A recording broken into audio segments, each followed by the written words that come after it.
It's those little things that keep me finding my way back to the Orange County line.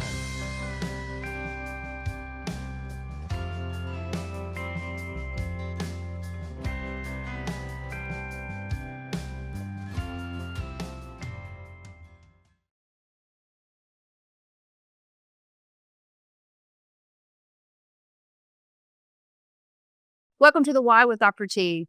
And I am so happy to be here with Matt Hart. And if you don't know Matt Hart, go look at TikTok and like his stuff because he's doing some amazing work with some kiddos in elementary schools right here in Indiana. So we're going to take some time and get to know him a bit and see what's up and what's coming next. So, Matt, thank you. Oh, thank you. It's a pleasure. How cool that we found out that we're within like driving distance too, right? No, I know. So I'm going to have to start with the story of really why you're here and how I pieced you together. Right. So it's been a few months and I don't even know how to get on TikTok, but I do know that Facebook has Reels Yes. and apparently that is TikTok. Yep. So a reel came up with this guy with this guitar and these kiddos belting out a Guns N' Roses song. And I thought, oh, what's going on here? Yep. Because Yeah. that's my groove. That's your And I watched. And then I watched a few more and then I just kept kind of watching these wonderful kids singing these amazing songs. And every so often, I'd see a little kid dart under a desk or something, but mainly it was just you, Yeah. right? Yeah. And I told my husband, I said, "Look at this. This is amazing." And I think in those beginning ones, you were not a music teacher yet. You were a classroom teacher. Correct. Yeah. So fast forward a bit, I had made all my family watch these videos, and again, I don't get on TikTok, but on Facebook it has there. So I and then you had made an announcement that you were going to Bourbon and Beyond to hopefully see the Lumineers. Yeah. And I thought, wait a minute, that's my alley. Like, That's I don't live right very down the far road. from Yeah. Louisville. That's cool. So I thought, he's gotta be local. Yeah. And you were. Pretty local. Yeah. Yeah. So I am a little even more closer local when I went to high school, a little further down I-64 coming this way. So to get here was no big shock for me. I do teach in Evansville, so a little further away, but that's definitely where my roots are. And then we have an aunt that lives in Lexington who talked to us about this Bourbon and Beyond thing. And so we came 2 years ago and just loved it. We didn't know if we were festival people because Bourbon and Beyond is like 4 days. It is. It's Uh, pretty intense. My word. But in the meantime, we found another festival in Louisville called Railbird, and that was only 2 days. And we were all about that. I got to see some of my musical heroes there and find some new guys and gals and just loved it. So we loved coming this way for sure. And then to back up and just talk about, the start of this, it really was, I was there to be a classroom teacher. But I very quickly learned with first graders, the carrot works a lot better than the stick, if Yeah. you get the analogy or the metaphor. So we would just, I would introduce a song. And luckily enough, the very first one, we had Black History Month coming up in like a February. And first grade was given Michael Jackson. And I was like, good Lord.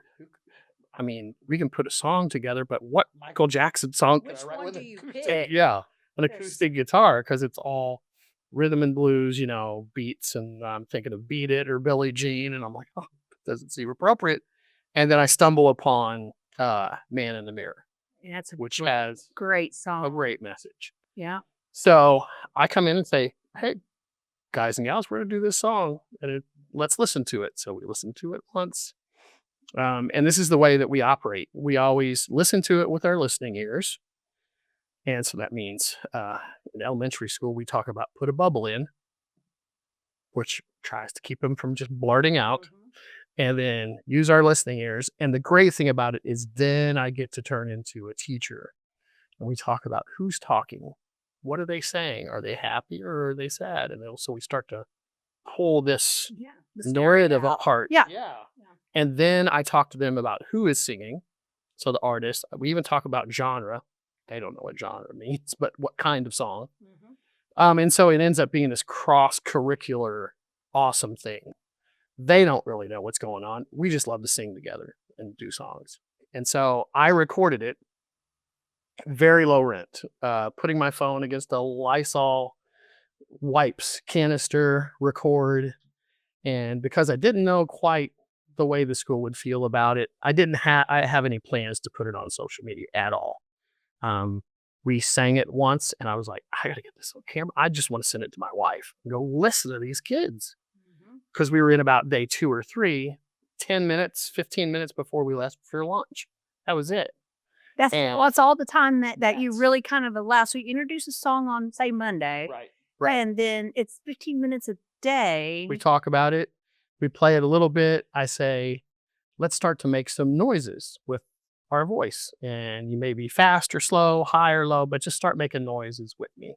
And I start singing it. And by day 3, they are singing the pitch with me, the melody.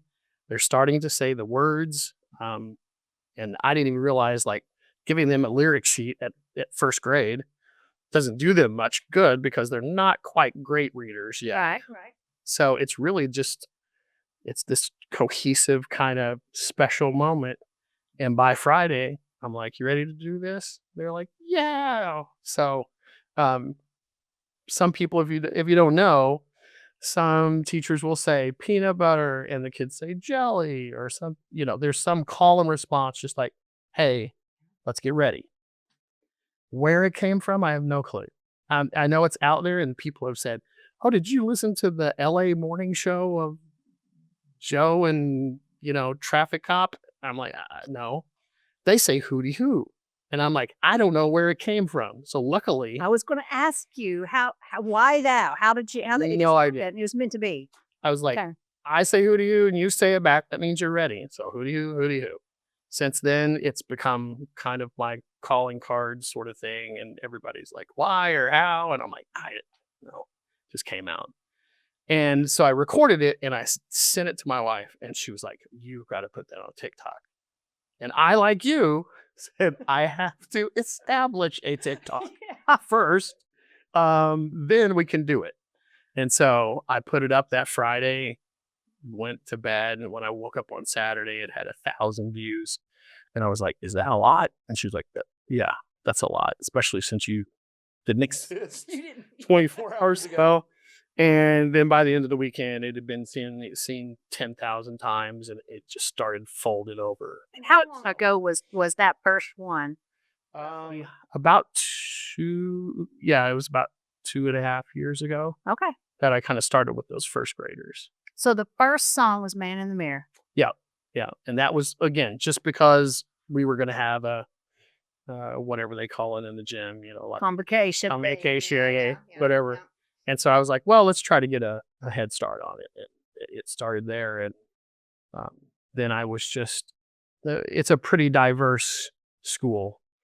There's a real, all sorts of shapes, sizes, colors, backgrounds. So I'm always wary of looking at, and with all due respect to everybody out there in the world, I have to take care of those kids. They are in my charge. And so people say, hey, why don't you do this? Why don't you do that? And I'm like, there's a method to the madness. Yeah. And I want to change and I want to respect their culture, their backgrounds. And so I want to jump all over genres. I want to jump all over eras. And I just try to find the hits. It's very often where I'll go to Spotify, like top 100 greatest hits. And I just kind of go down there and look for maybe somebody we haven't covered or something we haven't covered.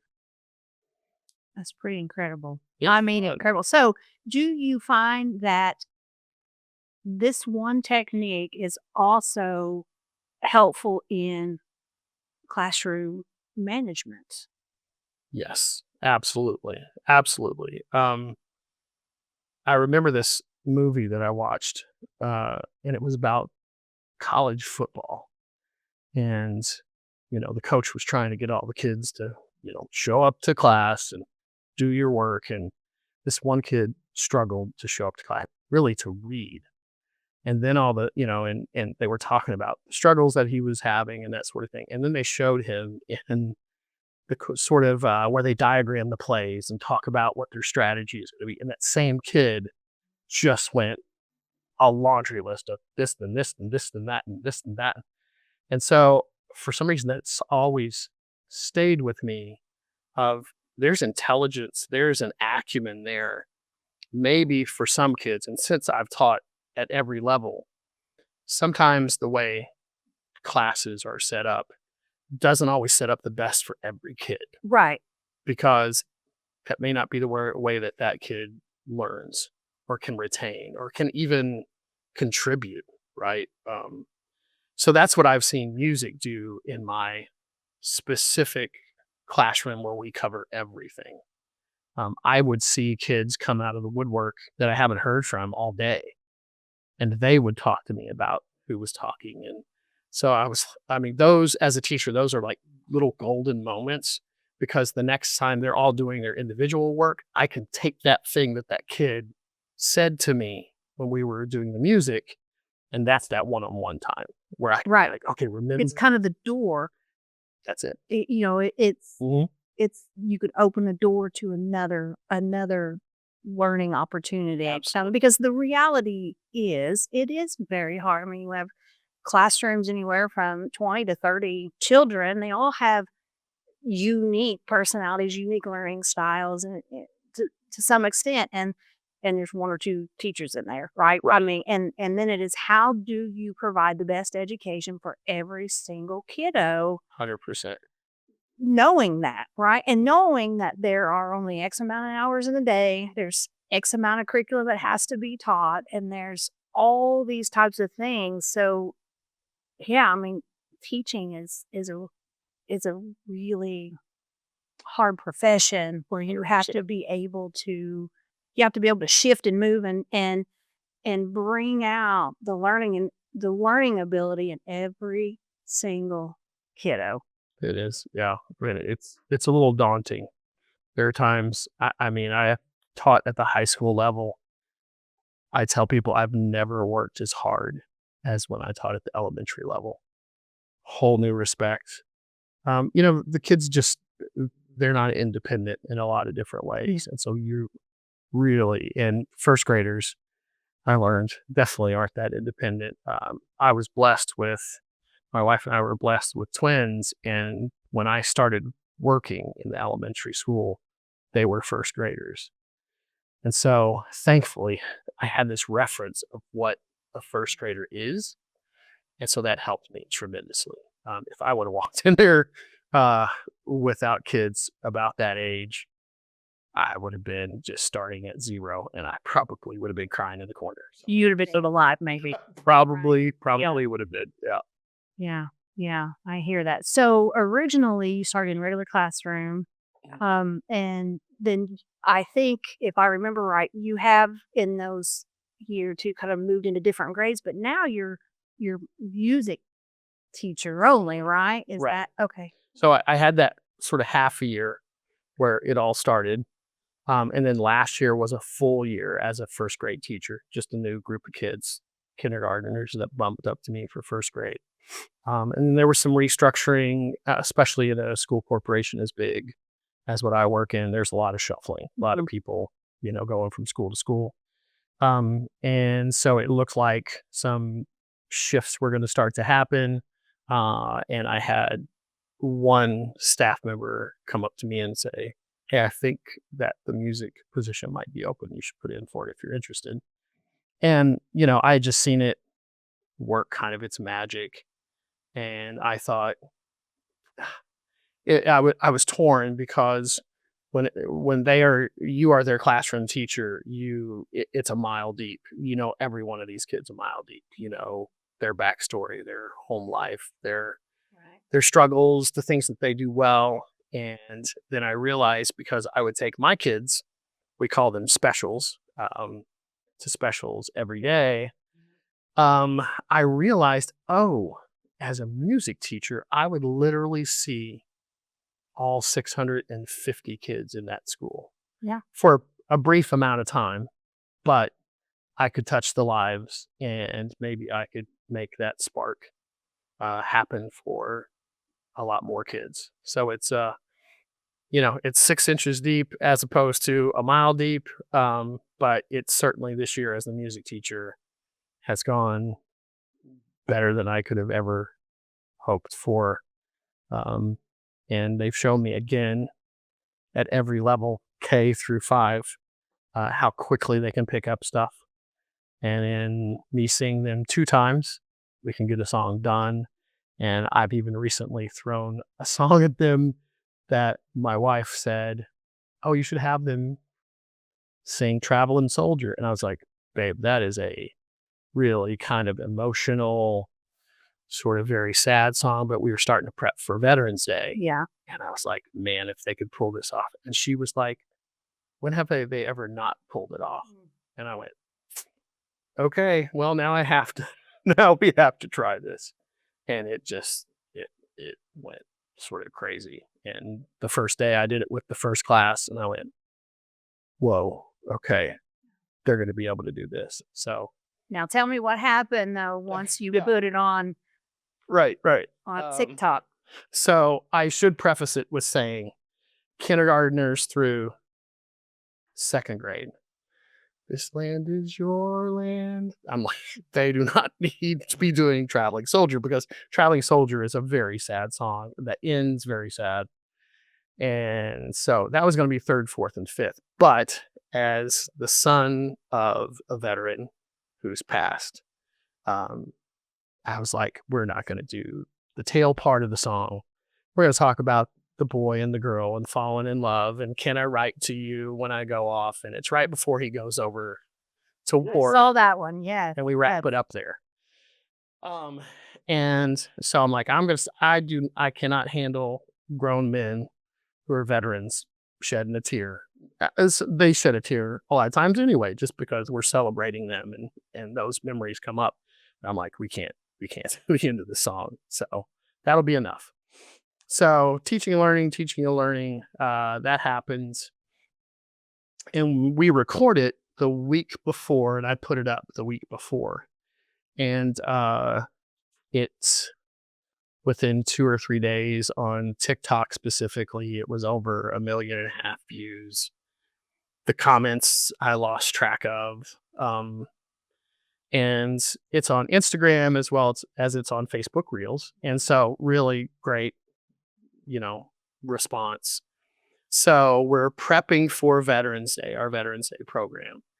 And people are always saying, I wish the Dixie Chicks could see that. And wouldn't that be cool? And, they're on tour.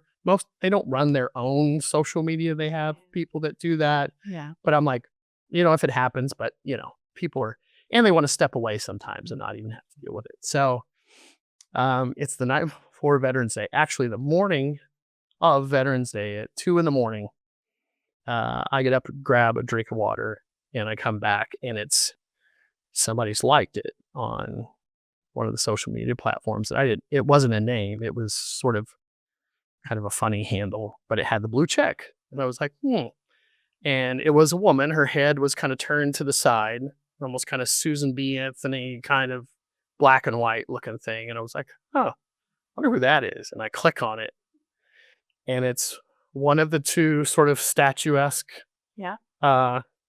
Dixie Chicks Yeah. who has liked it. And it just hit my stomach. I was like, whoa.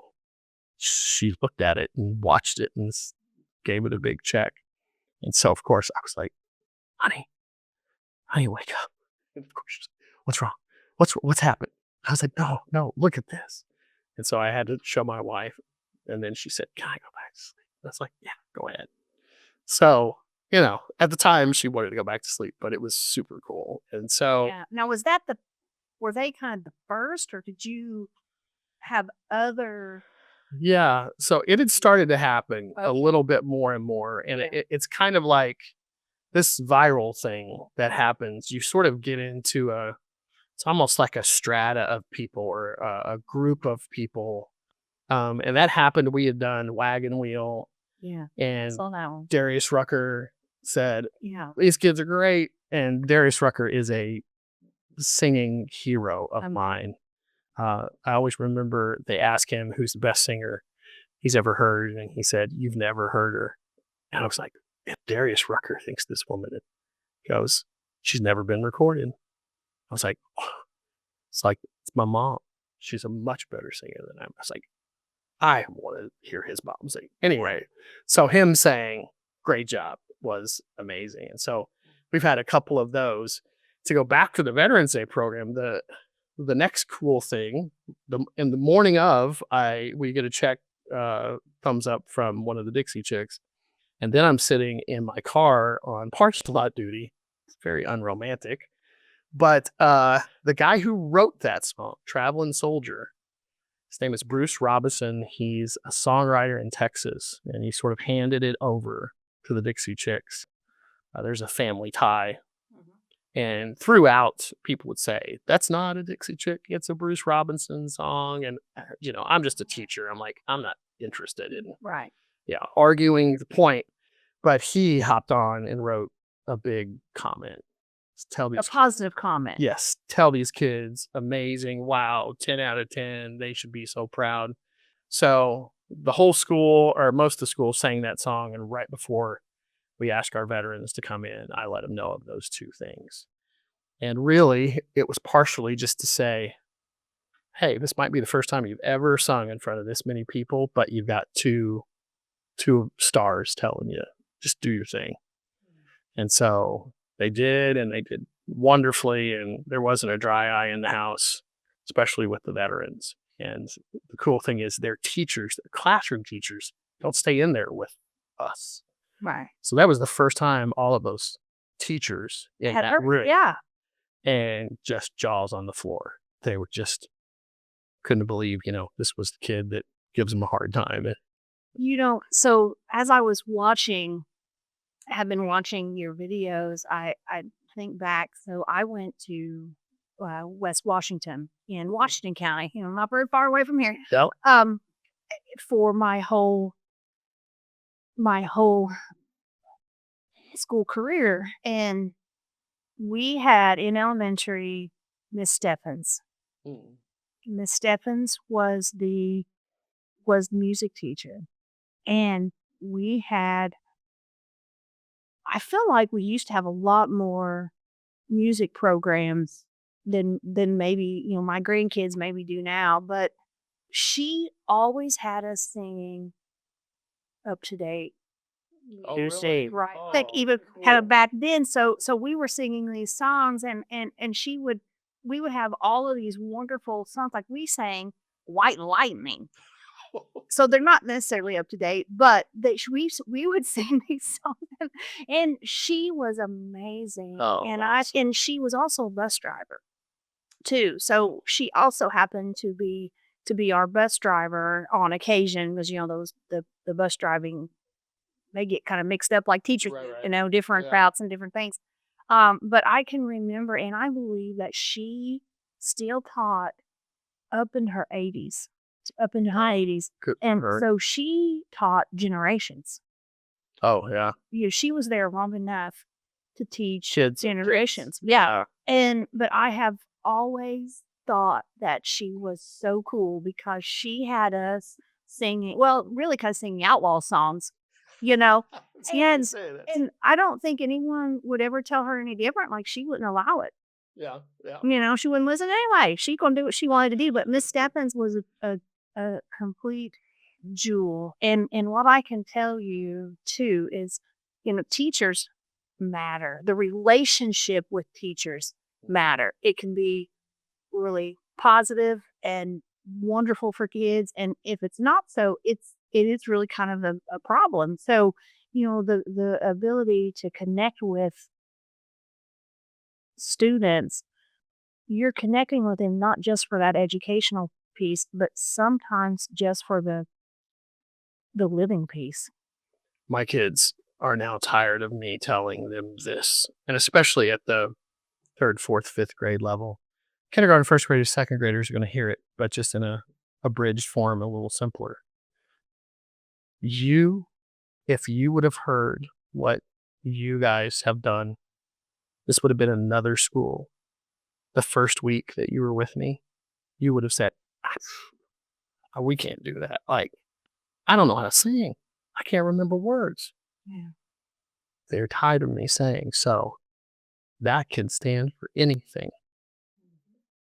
I can't be a lawyer. I don't know. There's somebody in my family that's been a dentist or a doctor or a professional skateboard, whatever that thing is that's in the back of your head that you're just like, and I said, by the way, it's going to change 2, 3, 4, 5 times. Oh, yeah. But you didn't think you could sing. What makes you think you are not able to be that doctor, be that dentist, be that lawyer? You just lived it, right? So just go. Just start. Go on YouTube and start to, if you want to be the veterinarian, look up veterinarian stuff and just do it because you love it, because it interests you. And if you can do something you didn't think that you could do 3 months ago, you can do anything. Yeah. Yeah. So they're now tired of that. I'm going to make a t-shirt and make them all wear it all the time, every Friday or something. Yeah. Yeah. Yeah. Okay. So, man, there's so many things that I want to ask, but kind of right now, though, you had an invite, the big invite, because I think I just checked the views on that, and it was like 60,000 plus views and like 400 and something shares, but it was on World News Now. Yeah. You were on that. So tell me about World News Now. Like, that's incredible. Yeah. Oh, yeah. Hopefully you and me both.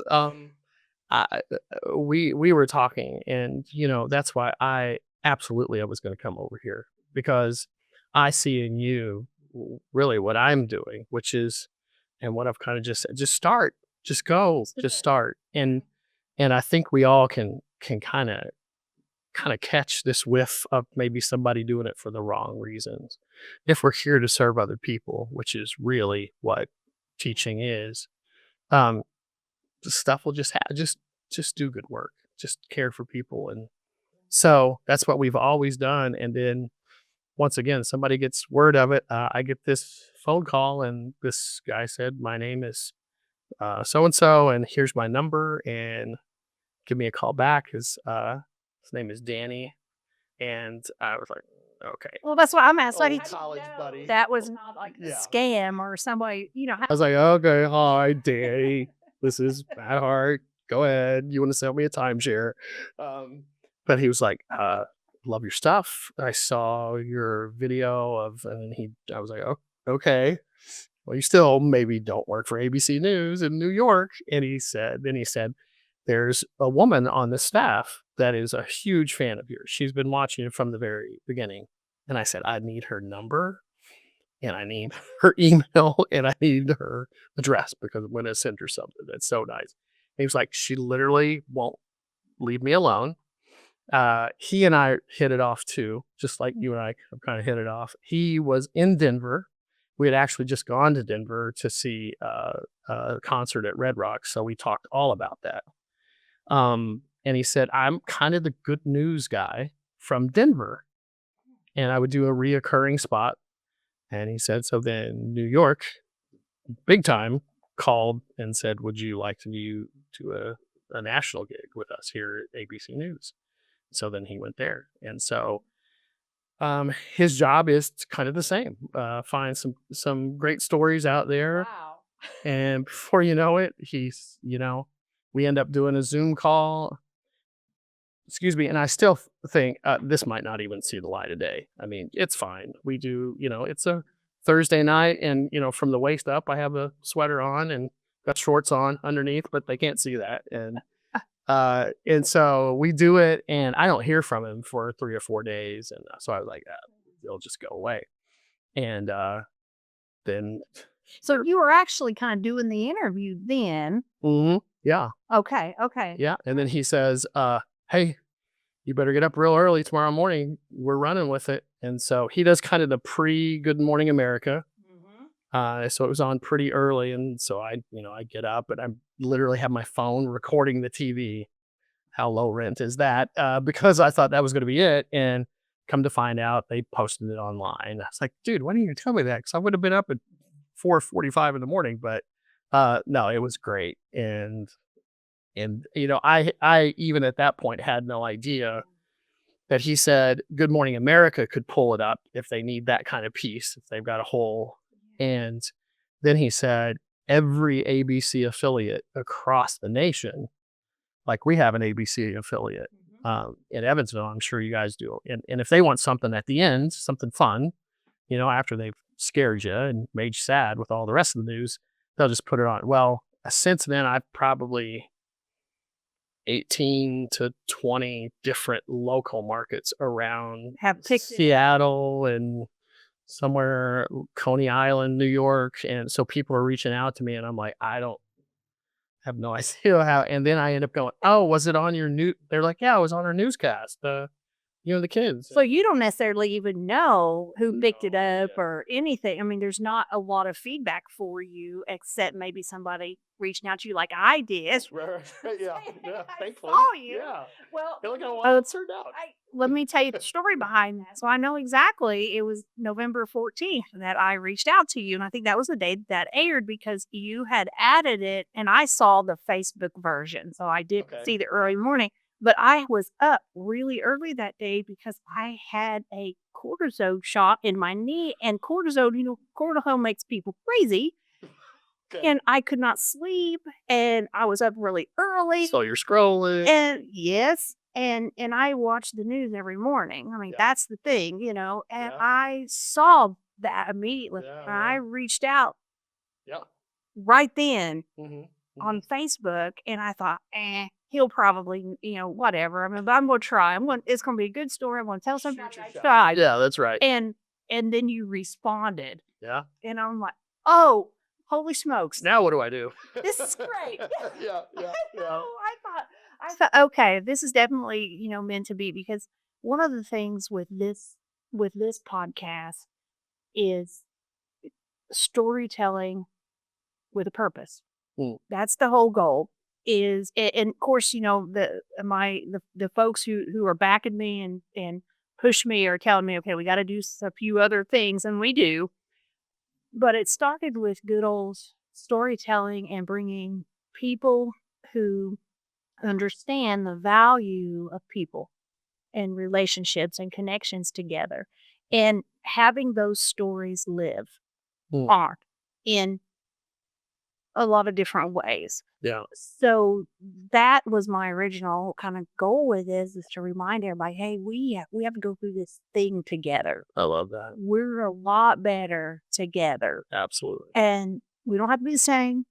We don't have to think the same. We don't have to behave the same. But at the end of the day, we are so much better together. So I had made a real effort to highlight people kind of doing just that in different ways. So when I reached out, I thought, well, I'm going to try this. And lo and behold, here we are. Yeah. Yeah. I can tell you, I appreciate it because what I feel around my kids and what's happened, I feel it here. And so you're connecting with people during this time.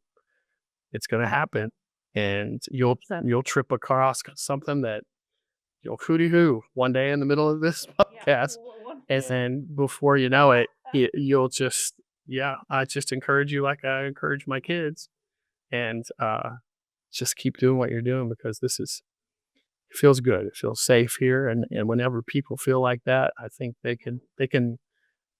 I love that quote of everybody's living through. So it doesn't take long. It doesn't. You've probably worked in as many different places as I have, and we all have that thing in front of us that we put on, and then your people become your people. My first grade teachers, we became friends, and before you know it, you don't have to go more than one or two family members in and to see somebody struggling, somebody's really trying to help them out, or somebody came through something themselves, and it's absolutely so much better for us to do it together than it is I got to figure this out on my own. Yeah. So since this is the first time that we've met, so you, other than if chat GPT'd me, but the what I do for a living. So for years I did clinical work, mental health and substance treatment work, and then now I work um, with an agency that is a primary care facility, but they're special. So we just celebrated our 50th um, anniversary, and we were able to bring several of those founders kind of back Wow. and celebrate the day. So it was really great. But my point in all that is, so now I do not do clinical work really anymore, but I do work in, and this is something I think you probably know a lot about, is the adverse childhood experiences and how certain things that happen to us in childhood can be very toxic, and it can turn into some really negative health and social outcomes, financial outcomes in adulthood.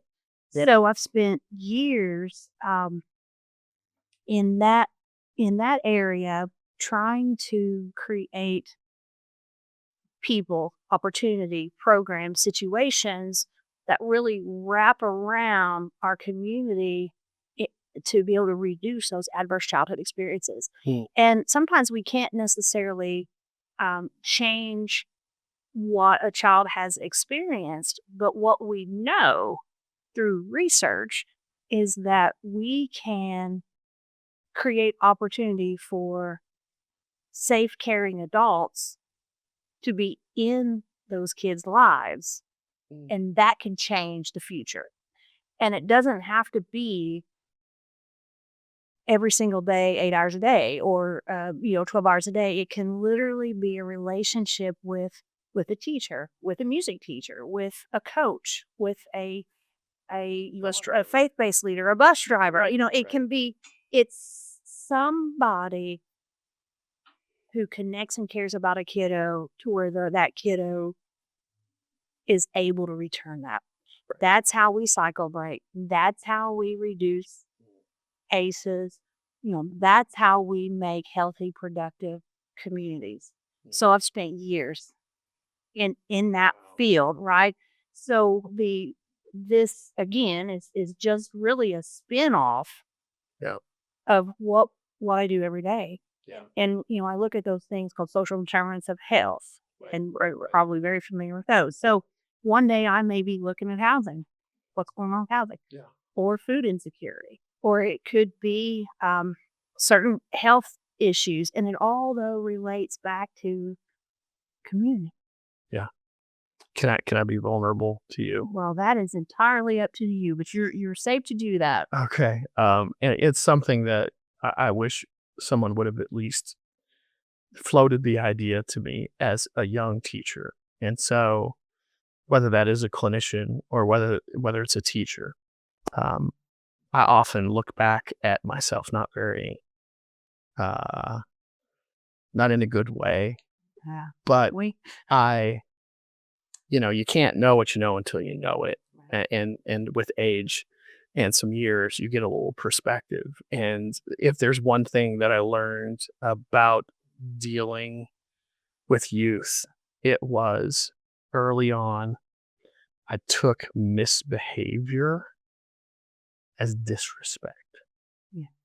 And I wish I would not have done that, because now that I've seen all the way from a senior to a 5-year-old, there's so many times that misbehavior is not disrespect. That misbehavior is trying to come to grips with, trying to process, trying to, that kid trying to get through it. And but someone probably did tell me that when I was 23 or 24 and starting out teaching. But it is something that I've learned, and if I have found that to not be absolute, but very much the 98% of misbehaviors that we see, I think, as educators, and I don't pass that along, then I don't know, maybe if one teacher out there sees this, or if one social worker can just go, hey, the next time I see this kid do this thing, maybe if I don't look at it as disrespectful or, pointed or coming at me. So I really appreciate what you've done. Wow, what a career, and what a absolutely different day that you must live 5 days a week, if not more than 5. Well, but I think that that's what we're supposed to do. I think that if we can, and it doesn't have to be a ton of, you don't have to run yourself ragged, but I think that we are put here to care for others. And I think 100%. that we too, though, because we're human, have to be reminded of that sometimes. But I think that anything that we can do to remind us of our humanity and to help, our children are often our most vulnerable, but we're our most defenseless. And then of course, we're talking about behaviors, and behaviors is, even those negative behaviors, is a way of communicating. Yep. And I know with the experience that I have being a parent, being a grandparent, but also being a clinician, and then also being in the school system, it sometimes, if I can understand, if I know the why behind the behavior, it's a lot easier to tolerate. Yep. And thus bringing us to what this whole podcast is about. Right. The why, sometimes if we can understand the why, then that gives us more options to move forward. 100%. And I will say, though, there are some struggles, some behaviors, some classroom issues that really we gotta do something about it, because it's pretty difficult. But for the most part, I think that sometimes we can mitigate. We can mitigate more. For sure. So one of the things that we've done here is Handle with Care program. I don't know, are you familiar with the Handle with Care program? No.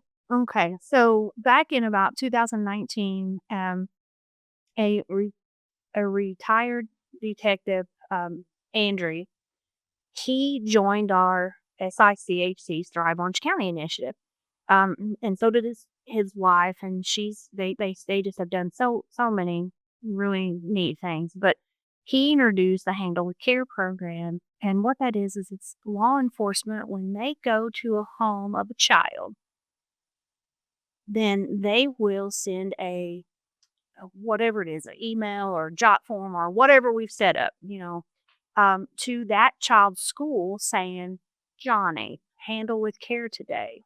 Well, And that just tells the school, okay, something probably wasn't very good. Right. So if Johnny is misbehaving a bit today, maybe we know why. Or if Johnny falls asleep or doesn't have his backpack, or right.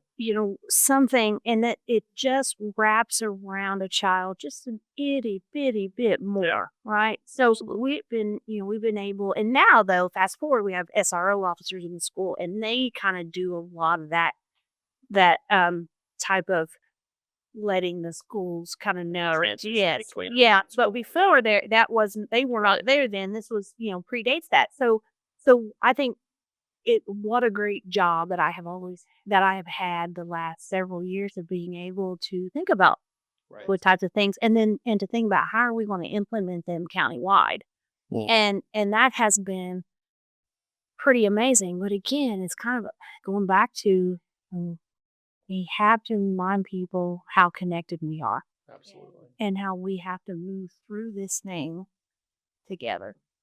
You bring up, you and I probably are familiar with a hierarchy of needs. Oh yeah, Maslow's. Right. Yeah, Maslow. So to me, the way that plays out for me is, if a kid is hungry, if a kid has not slept, if a kid doesn't have a home, right?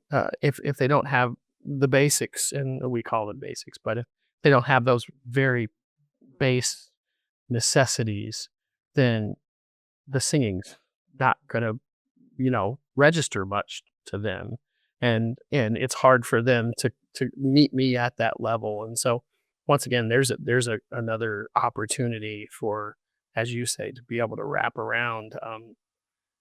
And that's one thing I would love to do is to hand, different different sorts of maybe resources to schools of what I just noticed going all the way from, as I said, a senior in high school down to a kindergartner. Some things that have worked for me in that creative realm that my kids are really. I talked to them about second semester writing their own songs. Yeah. Those fourth or fifth graders specifically. Have you ever written a journal that's been really, really great? Have you ever written a poem? And then, or we can start down that road of what's your favorite memory of somebody in your family, and so that can start that. But again, if we don't take care of them at those foundational sorts of levels, they're not ready to sing a song or write a song or something like that. But I've also seen so many different types of therapy, whether it's art therapy, music therapy, really be that thing, as we talked about earlier, that kid that maybe can't follow me reading with music, all of a sudden this thing just opens up in them and they can achieve at a very good level. But I've also seen music and art, those kind of non-traditional ways of working with kids who are maybe struggling, how that can open them up too. And then all of a sudden they kind of let you in, or you've got a hint as to what's going on. And so I just love what music can do and what I've seen it do in my life, and everybody else's life. The Danny guy, when I had the conversation with him, I was like, who's your favorite artist? Who do you love? And he didn't use it on that Zoom call, but he was like, well, I love the Beatles. I was like, oh yeah, we've got 2 or 3 Beatles songs. Then he said, Elton John. And I said, it's funny, I was just working on Rocket Man. And he goes, and I'm gonna be high. He started singing on the Zoom call. I was like, Danny, you have to use that. He was like, I am not using that on the newscast. And I was like, come on, man. So yeah, everybody's got a favorite group, right? Yeah. But I think it's more than that too. And I would also probably challenge you to say, you know what, even though those hierarchy of needs aren't potentially being met, the music can be the release, the out, can still be a communication piece. And then you can kind of figure out what those other things may exist because the relationship, but music is one of those things that it's providing words when you can't, in a way. It's it's saying things that to me, it's always been that way. Like, I am much better at picking a song out. This is what mixtape. Yeah. You've made a mixtape in your life. Yes. Are you kidding me? Yeah, The cassette player with the dual cassettes, Right. or back in the day, you had to Don't say from radio. Yes. If you wanted your You had to playlist, you had to wait until you record and play at the same time or something in order. Yes. And then you'd have to get the labels, that you stick on the cassette, and then you'd write real small because you had a lot more songs on there than you did space. So you just silently walk up to the boy and lick a cassette and then just walk off. Yeah, you know what? I made a mixtape for my husband when we were dating. Oh, that's great. I sure did. I sure did. Can you remember any artist or song that was on there? Lord, I don't know. Now I'm on the spot. Probably. It was really like, oh, they That would have been about 94, 95, 96. So probably whatever was playing on the radio then. You mentioned Guns N' Roses. It was Guns N' Roses was that was a thing. And then, but I do remember one of the songs was Bill Withers, because I have a Bill Withers record, and I used to listen to that on repeat. So one of the things growing up, we had a lot of things going on when we were growing up, and young parents and different things, but there was always music. Yeah. Like, I think I went to more concerts as a kid. Oh, that's great. In fact, I think that my first concert was in Evansville. Really? On a school night, and it was Poison and Tesla. Oh my God! Every rose has its thorn had to be on that. It did. Yeah. Sure, I'm sure. So we, and I remember going to the concert in Evansville, first one ever, and I was in elementary school. Wow. And my brother's 2 years younger than me. So Okay. he had to have been like in second grade or something. I don't know. But I remember the school was kind of grouchy about that Oh. because we did go to school the next day. They wag their finger at their parents or They whoever's did. over there. Because we wore our concert shirts. And you know what the poison for was at the time? Us shutting up and saying, The big long red tongue yes. of the Yes. kabuki style. Yes. Oh and- my and gosh. I did not pick that shirt. I was more, but my brother did. And so here he is, second or third grade. So they made him put a big piece of tape over it. They censored his shirt. Yes. And censored the tongue. And then that didn't work, so he pulled it off. So they made him turn it inside out. And then at that point, my mom got a call. Bring a t-shirt and get here and bring a t-shirt. Oh, come get your kid. Yeah. But that was my first concert experience. Wow. Was in Evansville with Poison and Tesla. And Tesla. Oh my gosh. Yeah, I remember. When I was little, even little, we had in our laundry room. I wouldn't go in the laundry room because I was scared of it. But Kiss in full makeup. We had a Kiss poster. And I cool as parents. got it. I'm thinking. Yeah, they think they're cool. Wow. But I had a Kiss poster in the laundry room, and I was scared to death. Kiss poster. Like when I had to go pick up the laundry, I'd just throw that laundry in there. There was no way I was going into that laundry. Had your head turned away from it to get out of the Zori. Kiss poster. That would've- And now I'm thinking, oh, good grief. But yeah. So music changes people. I really think that there's value. It always has, as much fun as we're having. It's always spoken for me too. And I love artists nowadays. I think Tyler Childers is just a genius with lyrics. Absolutely. There's a couple out there right now who Jason Isbell's one of my favorites. Jackson Isbell. Recently, though, Stephen Wilson Jr. he's local. He's Brown County. I listened to him all the way over here. Amazing. His son of dad. Son of dad. Yeah, son of dad. And there's a new song, Gary. Yes, amazing. And he was very close, like Madison or somewhere. He did a big concert. And he highlighted. He's from Brown County in Seymour area. He's unbelievable. Yeah. Yeah, I'd love to catch him. I'm afraid he's going to start headlining. He's not an opener anymore. He's not going to be around us anymore. Like I lost my chance there, and then we were talking about Red Clay Strays earlier. Ma'am, we saw Red Clay Strays at Railbird, and they were on the third tier under some poor tent. They did not even have kind of a display screen behind them. Oh man. And I said, they're going to fill this thing up. And I mean, they did an overhead shot of people just spilling out.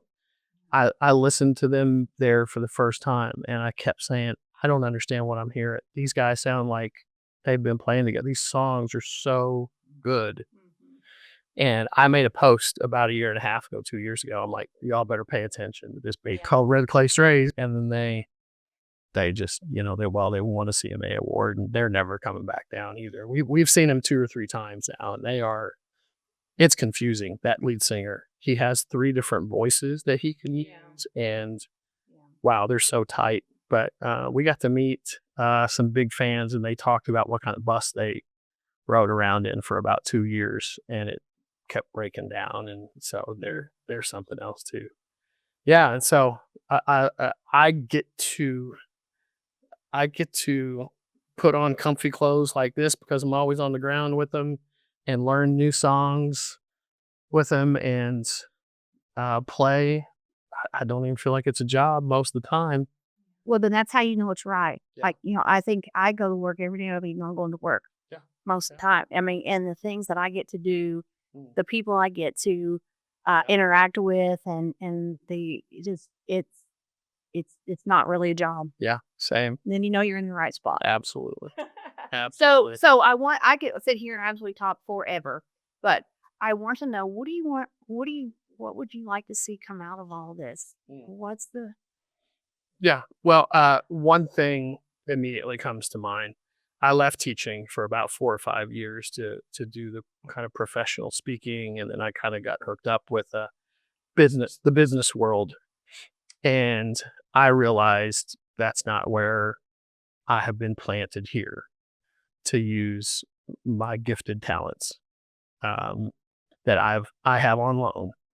And I realized I should be in the classroom. I should be with kids, and that should happen 9 days out of the month or 9 months out of the year. Excuse me. So I will always teach. I will always be on the floor with them and figuring out songs and doing that.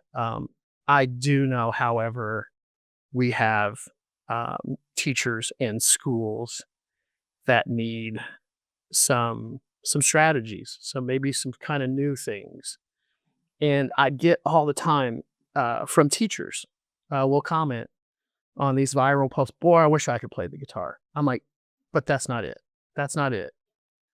What it is you have a thing, and your thing could be knitting. It could be bowling. It could be cats. Here's what I've come to the conclusion, and I could tell it coming in here with you.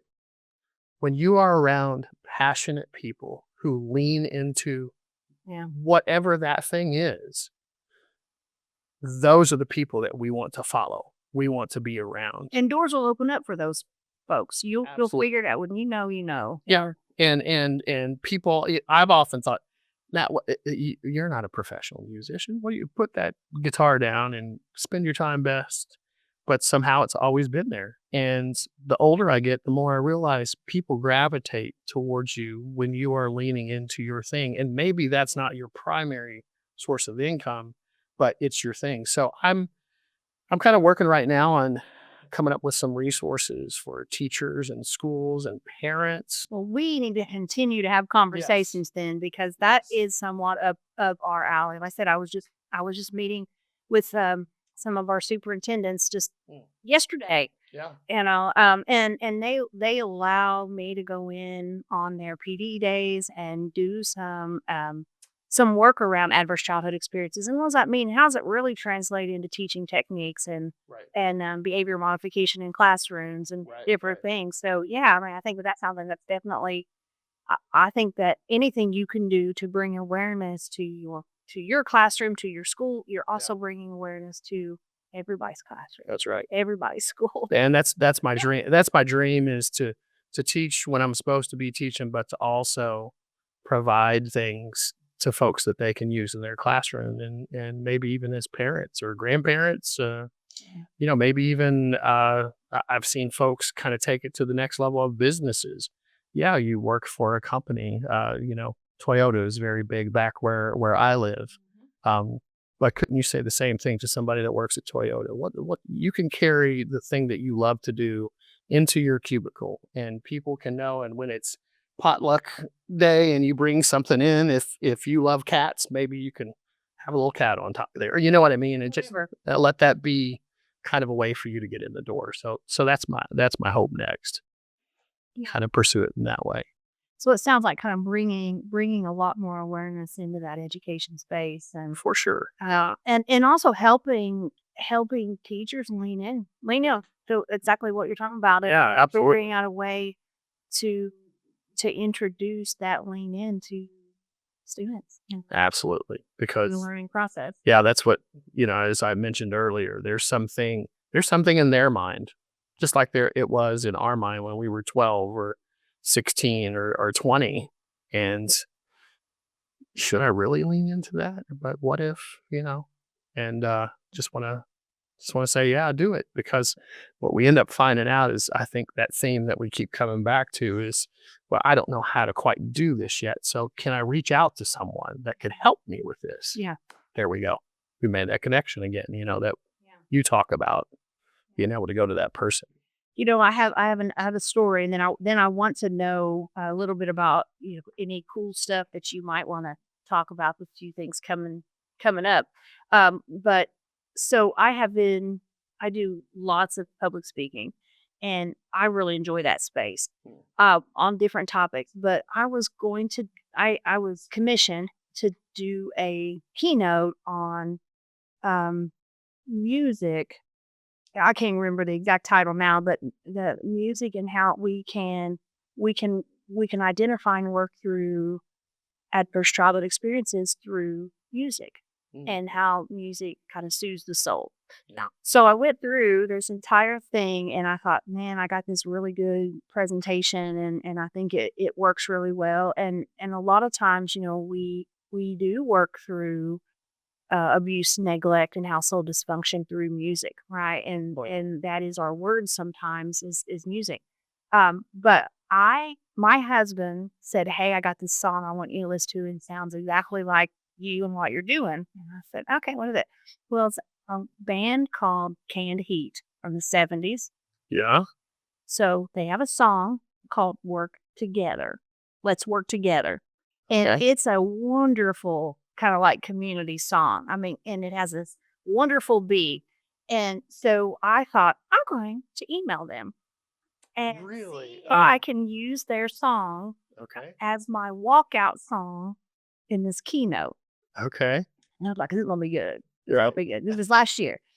And they sent, I asked them, I said, hey, I'm doing this presentation. It's for folks who work in social services and take care of kiddos and different things. And I'm doing this presentation about music and adverse childhood experiences. And, I said, I'd really, really like to use this song as my walkout song. Let's Let's work together. Let's work together. Okay. Okay. And they said, sure, but that's all you can use it for. Okay. You can only use it as a walkout song, and you Like can 30 seconds. record it and beginning. put it on any of your social media. Okay. Okay. Now, someone else does, I can't, Right. but you can't make money off of it. Got And I'm like, Makes honey, I am way far from making money on anything. The last of our Like, dessert. Yeah. no, it's probably not, And so I had this whole thing. I worked with the PA system guys, I'm like, okay, so at my walkout song, I had planned to have this grand walkout songs will come from the back of the room up in the front. And I was probably even going to do like a Hulk Hogan thing. Smoke and Yeah. strobes and yeah. And we practiced it and it was great. The day of, the moment of, and the volume didn't work. Oh no. Didn't work, didn't have it, couldn't get to play it. You just heard your footsteps. I just and I thought I don't know what happened. And then so I Oh. go out on this stage. There was 400 and something people there, and I was like, "Look, I was supposed to have this grand song." And then right as I got to kind of start to talk, there it played, Oh no. and I'm like, "Okay, that was supposed to be a walkout song. was supposed It was to supposed to happen be first. a great thing." Yeah. Well, let's just move on because it didn't happen. But Poor thing. I- But you persevered. But the thing is, music. It's always there's been a huge piece of music. And I have all these playlists, and I have a lot of special playlists, and it's always music. So I think that's probably initially why I thought, oh man, this is really neat. And then hearing them kiddos sing, Right. Right. Yeah. and they're amazing. Yeah. Yeah. I continue, and maybe it's, none of us are as smart as our algorithms, but I continue to see all of these, data driven studies talking about you can get more done if you're cleaning up the house, if you turn your music up. And I was like, Certain songs. you know what? When I turn my music up, I do kind of like, there's a little more of a pep in my step. Learning music, learning an instrument is one of the most higher level, like cognitive things that you can do especially for a child, but also, and they talk about dementia and fighting off dementia if you can play I know. that sort of thing. So it's, my thing is music, and I feel blessed to find a way to incorporate it kind of throughout my life. And so I'm never going to be without it. I'm never going to not be doing something with it, even if it's walking out to a completely silent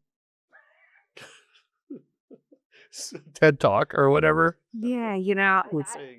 I would like to do TED Talk. That's on my list, but how do you even do that? I don't really know. But at some point, the path will open up. I think it will. I think But yeah. So do you have anything that you're kind of looking forward to? That you think, hey, this is gonna things that meet you want to?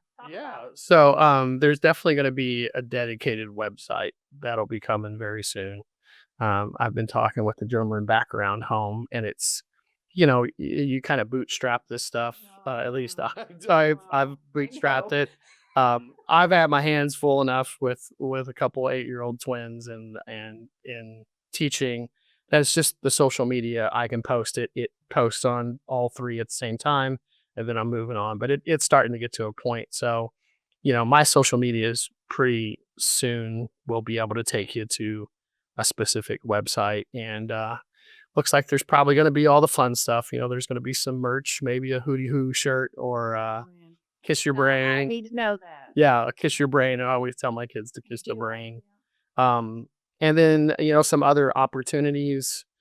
Maybe in the summers, I might be speaking to maybe some school corporations or something like that when I'm off through the summer and doing a little bit of that. It does look like a guide maybe is going to be on the way as well. And so just if people want to keep an eye on Matt Hart Music is TikTok and Instagram, and then just my name, Matt Hart, on Facebook, they can find me there, and I'll be posting stuff there as it comes along. But right now I'm really pumped about our holiday season coming up. We're going to do we're going to do some songs. The little guys get All I Want for Christmas Is My Two Front Teeth. The middle ones get All I Want for Christmas Is You from Mariah Carey. Oh, yeah. And I'm really challenging my fourth and fifth. And we're going to do Hallelujah from Jeff Buckley. Jeff Buckley. Oh, man. Yeah. So we're going to see. All right. Yeah, I'm going to push you kids. So I'm going to see how far I can push you kids and see if you can do it. So that's what I was working on before I came up this way. But yeah, just loving it. What a gas, what a fun time it is. And I'm so glad you got a hold of me. And I'll be watching all your episodes like I have, including the blooper reel. Maybe my favorite so far. Well, the next one's coming up. So we had Christmas on the Square here. Yeah.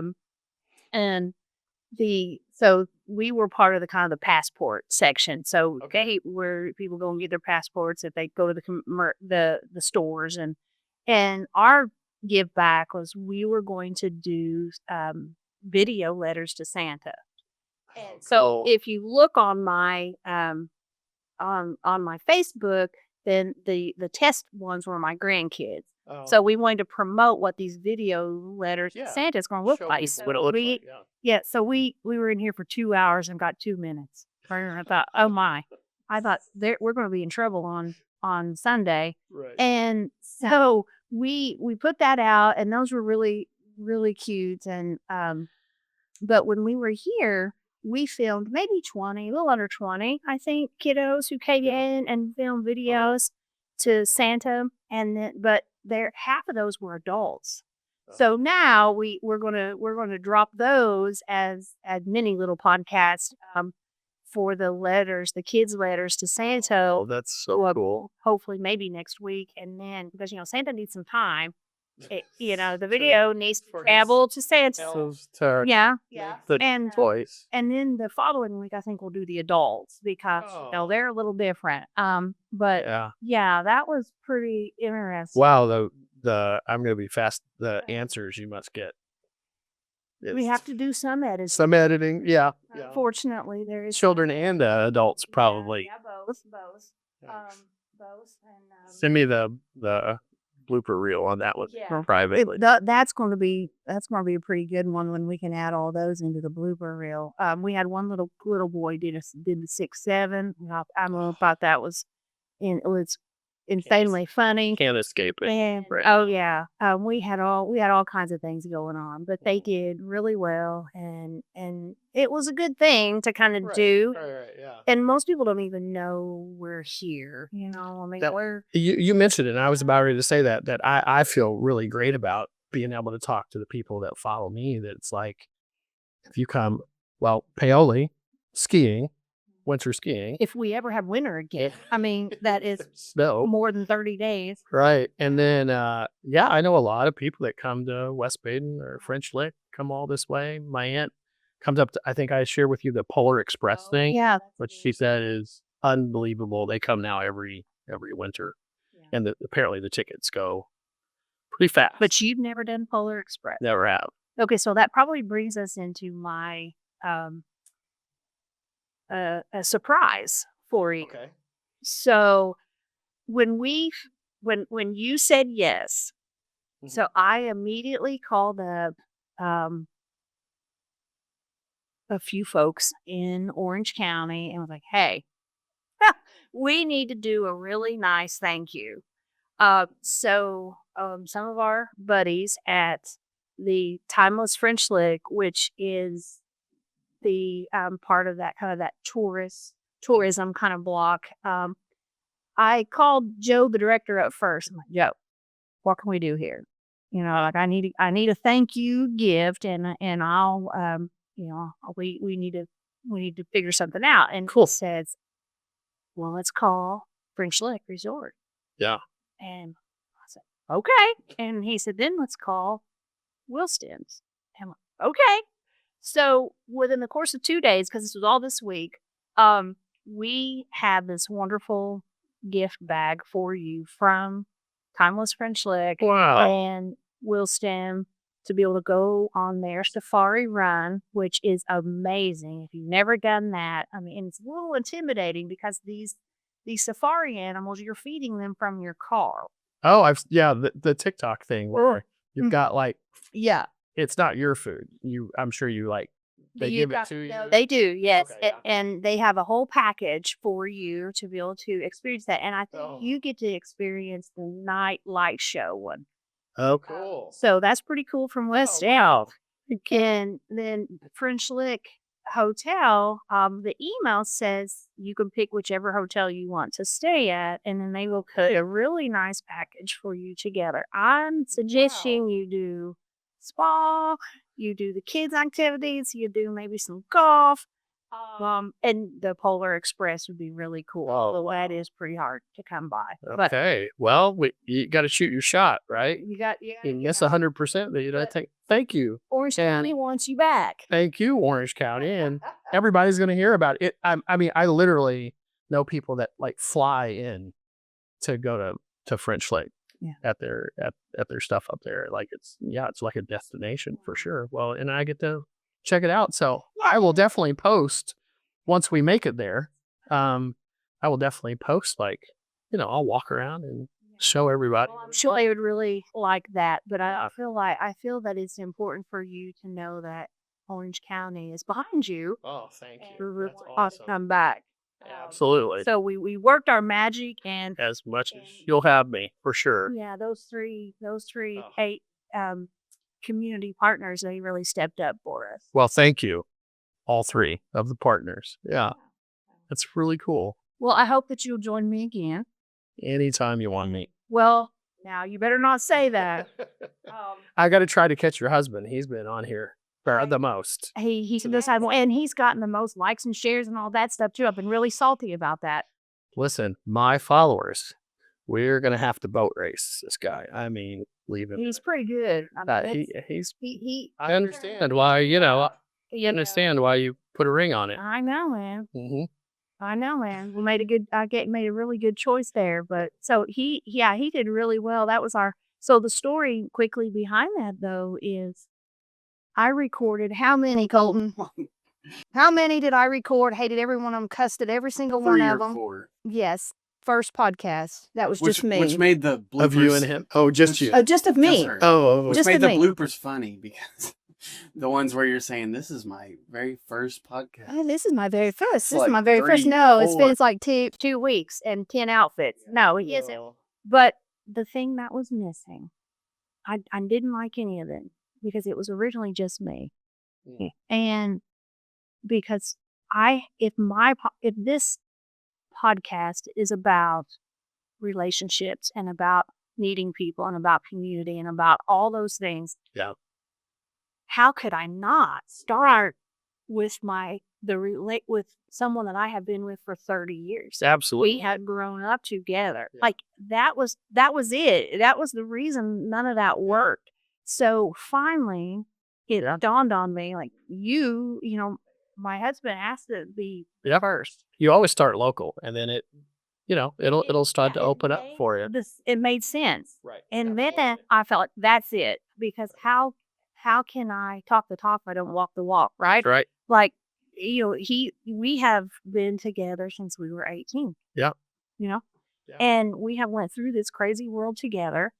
And I would have never dreamed 30 years ago I'd be sitting here with you with my own podcast studio. Right. How cool is that? Yeah. And, these wonderful tech guys telling me what I need to be doing. Well, And it's amazing. and it's, and I will say to you that when we go into it with, I think, pure intentions, right? Just me sitting and playing guitar with my kids, like seriously. And I tell people that all the time. It's pretty. It's you guys are a lot higher rent here than I am with my kids.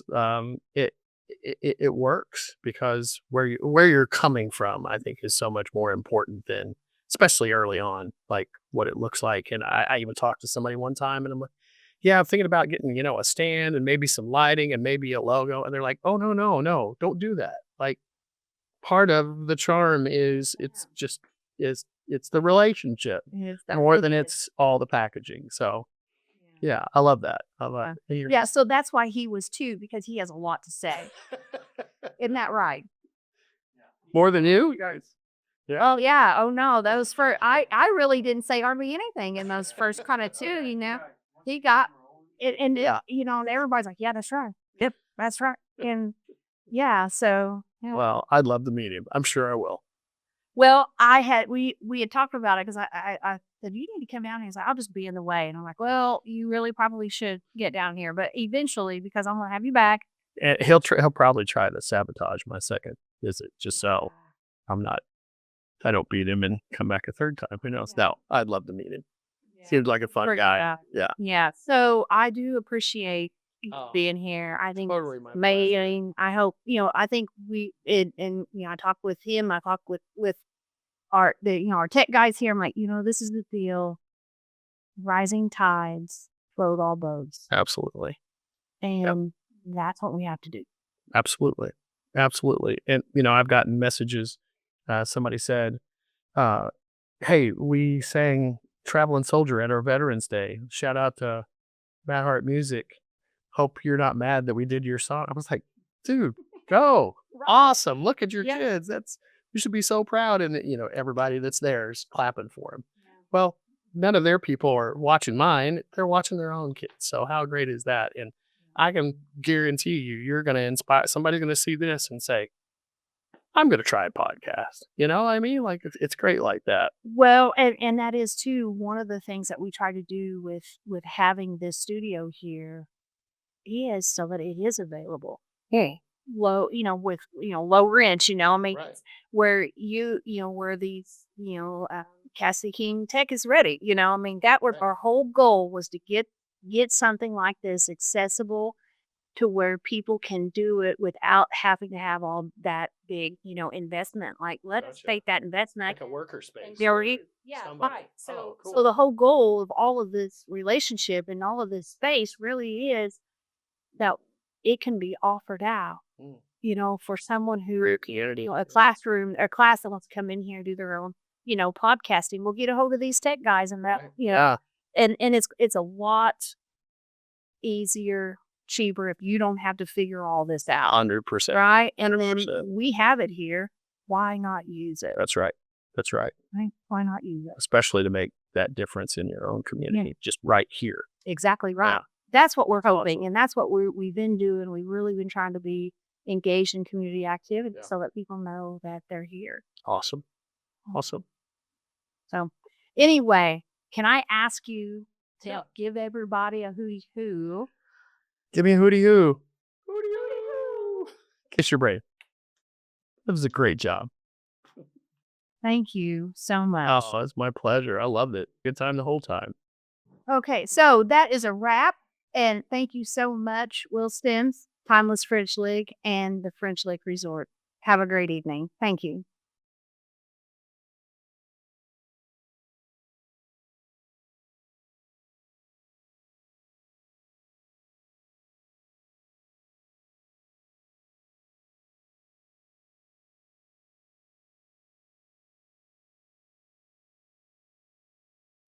It's those little things that keep me finding